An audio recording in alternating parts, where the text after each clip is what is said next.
এই টেপি, হ্যাঁ কি হয়েছে মা? তোর ব্যাগ থেকে আমি এই গোলাপ আর এই চকলেটটা পেলাম, এগুলো তোকে কে দিয়েছে? এগুলো মায়ের হাতে কি করছে? হ্যাঁ, কাল স্যার আমাদের এক্সাম নিয়েছিল আর আমি ওই এক্সামে খুব ভালো রেজাল্ট করেছি, তাই আমরা যারা যারা ভালো রেজাল্ট করেছি স্যার আমাদেরকে একটা করে গোলাপ ফুল আর একটা করে ক্যাডবেরি দিয়েছে মা।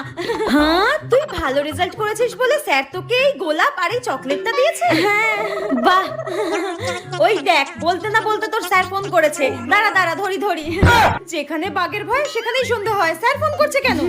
হে ভগবান বাঁচাও। হ্যাঁ স্যার বলুন। টেপি 2 সপ্তাহ ধরে পড়তে আসছে না কেন? টেপি 2 সপ্তাহ ধরে পড়তে যাচ্ছে না? কিন্তু স্যার কালকে তো আমার মেয়ে টেপি আপনার কাছে পড়তে গিয়েছিল। আপনি সরস্বতী পুজোর দিনও এক্সট্রা ক্লাস নিয়েছেন, পড়িয়েছেন। আমার মেয়ে ভালো রেজাল্ট করেছে বলে আপনি ওকে গোলাপ ফুল চকলেট দিয়েছেন, তাই না? কালকে তো আমি কাউকে পড়াইনি। ঠিক আছে আপনি রাখুন, আমার মেয়েকে আমি দেখছি। টেপি তুই আজকে শেষ আমার হাতে, তোকে আজকে আমি